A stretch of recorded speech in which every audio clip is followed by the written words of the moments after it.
So I want to make a video and just tell everyone my story. For those of you that know my story, you like to hear it again. Those of you that don't, I'll share it now. So in 2017, I had a mental health breakdown, and I'll show you where I was living. I was living in this place. You can see in the back, Gordon Hospital, psychiatric hospital, mental hospital. So I had a mental health breakdown after being a successful entrepreneur and teacher, and successful in some areas of life, and I thought my life was over. When I got escorted to this hospital here, you can see behind us, I thought I was going into a regular hospital. I was so unwell, that's why I agreed to it. I thought I was going to St Mary's Hospital where I was born. Obviously, when they brought me in here, and then I realised that I wasn't allowed to leave. I've never been so frightened in all my life. I faced a lot in my life, like all of us had. Bullying growing up, gangs threatening to kill me and shoot me and stab me around my area. That's not an exaggeration, that's true. Having a boxing fight, I got knocked out in my first amateur boxing fight. I got back up, but I got beaten fair and square. I wasn't good enough on the night, and I was just scared. Public speaking, financial challenges, being successful, that was very challenging. Having a couple of health scares throughout my life, getting through them, losing people, obviously we all lose people, losing a close family member, losing a friend. So when I was in this place, I tried to run out. Obviously they didn't let me, and as I said, I thought my life was over. I literally mean that. I've never been so frightened. I've never seen myself so petrified. I can honestly say I was shocked. I was shocked at how I was crying, because I thought I was strong growing up, probably strong in a different way. And when you've got no hope, and when you believe, even though it's not true, but I believe that everyone abandoned me, my family, everyone, no one cared about me. That was obviously part of the illness. So when you fundamentally believe that no one loves you, no one really cares about you, obviously other than a couple of people, my brother, my nan, and eventually refinding my faith in God again, refinding my faith in Jesus. But generally, when you fundamentally believe as a 34-year-old person that you're not loved and you don't love yourself despite all the success you've achieved, it's absolutely terrifying. It was terrifying for me, right? I can only speak for me, I can't speak for everyone else.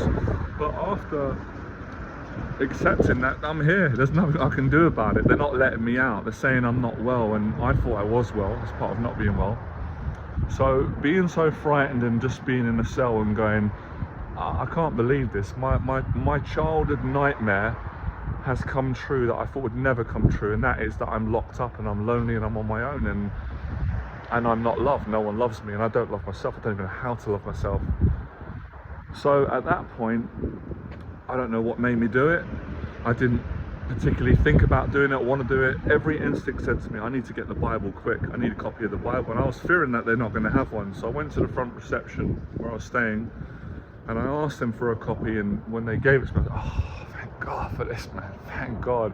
I went back into the cell, held it tight, and I was crying, I was scared.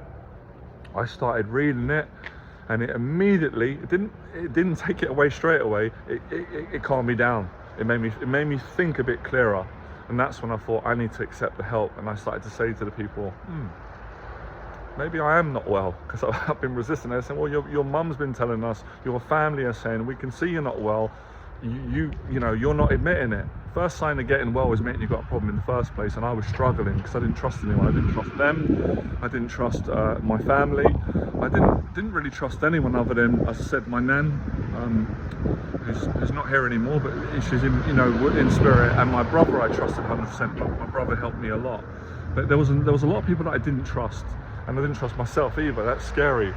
So when I started to read the Bible, it gave me what I needed. It gave me strength. And after a week of being in here, I was in here for 6 weeks. The second week, I was more happy in here, with no money, with no relationship, pushing everyone away. I didn't have anything. My bank account was empty. I was more happier here than at times in my life where I had a lot of money, I had some fame, I had, dated different women, all these different things, and clothes and nice houses. I was miserable. I was miserable and more scared underneath. So I was happy here. I didn't want to be here forever, but I was stripped down to the bare minimum. And that was how I was when I was, with my dad, my nan, my brother. Good times.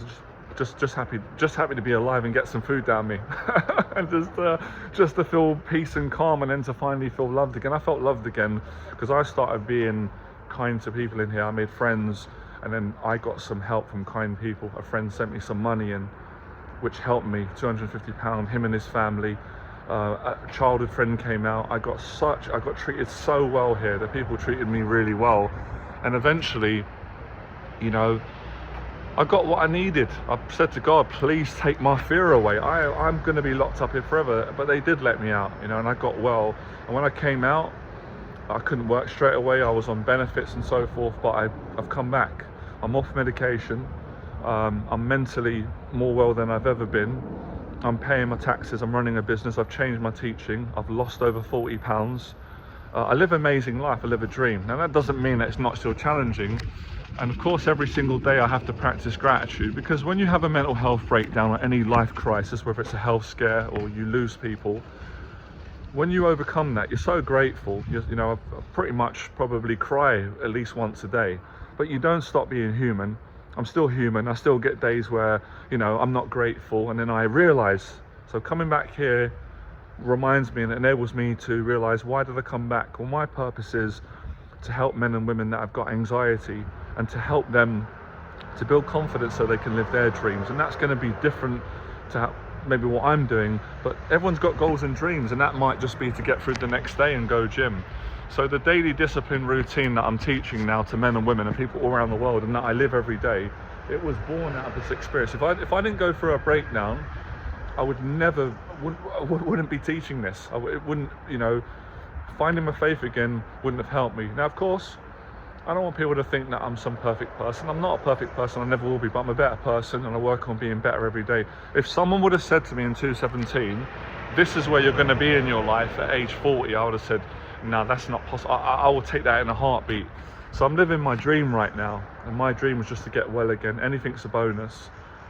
But yes, a client asked me today, he asked me, can you be happy when you lose all your money? You don't have a woman, you don't have a relationship, you lose everything. I can't speak for anyone other than me, and I can say, yes, you can. Because I found the basics of life, and it's, the gratitude. And then, I had a good time in here. It's a really good time in here. So the first couple of days in a week, I thought I was in spiritual hell. But then, they let me out, and I love this area. I love Victoria. I love Vauxhall. So that's why I've changed. People have noticed who know me, which is nice. They don't have to. They've noticed that I'm different. I'm more positive. I've grown up. I've matured. I'm a much better person. It's only because of the mental health breakdown and the good people that helped me. My mum and dad were brilliant. What my mum and dad went through wasn't easy, and they stuck by me. And the people that helped me in here, doctors, my support worker. So thank you to everyone who helped me. I'm a very grateful person. I never forget when someone's helped me. I always say, be careful not to judge a person when they're down. For everybody, judge any man or woman when they're, shouldn't judge anyway, but we all do it, we're human. But be careful about judging someone when they're down, because they just might get back up, and at some point you might need their help. So for me, it's all about continuing to do what I'm doing, share my story. And I was really scared to do this. I was nervous about doing this today, but it's not about me, it's about helping other people.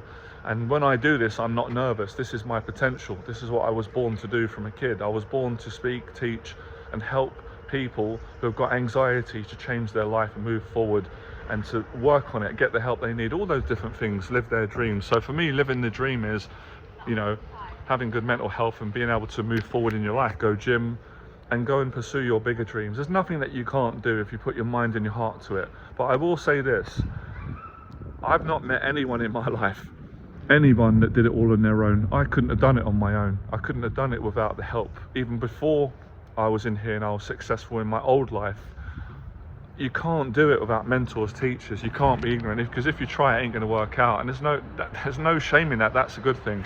So anyone out there who's going through, mental health. They might be in a mental hospital right now. They might be in prison. They might be struggling, and I think there's no hope. Look, there is hope, because if there's hope for me, there's hope for you, and I'm not better than anybody. That's what I know for a fact, and no one's above anyone, I don't think, for sure. But yeah, I'm only this strong because I was so weak. I only got strength through weakness, being completely broken and being down and vulnerable. I didn't have the strength. I couldn't do it on my own. I'm not strong enough to do it, and that's what I realized. I needed God. I needed faith. I needed to pray the Bible and get help, and I needed human help, which I got.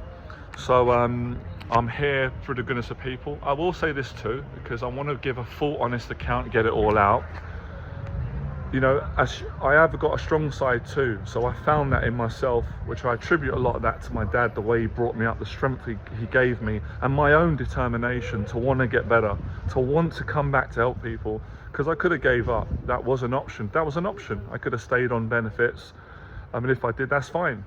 And I could have not worked again, had everything paid for my flat, not gone out and just stayed comfortable. I did that for a while, and I realized it's not what I want to do. I want to get back and do what I love, and I do what I love now. And when I think about how challenging it was in there, it's not really much different to the challenges that we all go, even when you're well. So every single day I wake up, I say, thank you, God, thank you, Lord, thank you, Jesus, thank you for giving me another day. Even on days where I'm struggling, I have my struggles too. I want everyone to know that. I've got coffee on my lip. I don't want people to think, well, this guy, he had a mental health problem, he had a breakdown, he found God, he got fit, he lost weight, he changed his diet, he changed his teaching, he's happy now, he's perfect. And that's not the truth. I'm not perfect, I'm not happy all the time, but I am grateful all the time, and I'm more happier now. And I work on it every day. We've got to keep living. I'm 40 years of age. I want to make the most out of the time that I got on this earth and do what I do and continue to make a bigger impact. So this is why I do what I do. This is who I am. This is what I went through. And I'm going to be sharing more of my story. I really want to get on more podcast shows, but you know what? I don't need it. I don't need to force it. If people don't want me to come on, then it's not meant to be. It's fine. And I'm grateful for what I've got now, a platform. I can make my own podcast. But if you're a podcaster and you've got a good heart and you're a good person and you're all about helping people and you want to bring me on, it'll be a pleasure for me to come on and share my story. I'm not interested in, you don't have to pay me any money. I don't want any money to come on. I just want to come on with good people and share my story with the whole world, continue, because I enjoy it. I like talking about this when I don't have coffee on my lip. And because I'm already blessed, God already blessed me financially and continues. So, it continues. So yeah, to let everyone know, I've still got to face my fears daily. You don't just overcome a mental health breakdown, become a teacher, get confident, and then all of a sudden you're Superman. You don't feel any fear. I feel fear and anxiety every day, but I face it, I accept it, I pray. I have good people around me. I work on forgiveness, forgiving myself, others. I keep going, and I make the most out of each day. And that's what this place taught me. I didn't know these things before because I was young, I was ignorant. I had a good heart. I'd done some good things. I'd done things that weren't good, and I had to pay the price. When I sat in here, I had to examine all my life, all the things that I've done that I was ashamed of, all the people that I hurt, all the people that hurt me, how selfish I was towards my family, how kind, all these different things, a life examination. So although it's 6 years later, I still feel like I don't know anything. I'm still learning a lot of the things that I learned in here through my experience, and teaching and sharing enables me to continue to do that. And just enjoy each day. When I was living in here, I had to go back to fundamentals of just enjoying going out having some food with someone. I had to enjoy just coming out here. They let me out. I could go out for a few hours, walking around St. James's Park, and I loved it. This place is very dear to my heart, because my life wouldn't be the way it is now, and my relationships wouldn't have improved. So the journey continues. There's hope for everyone.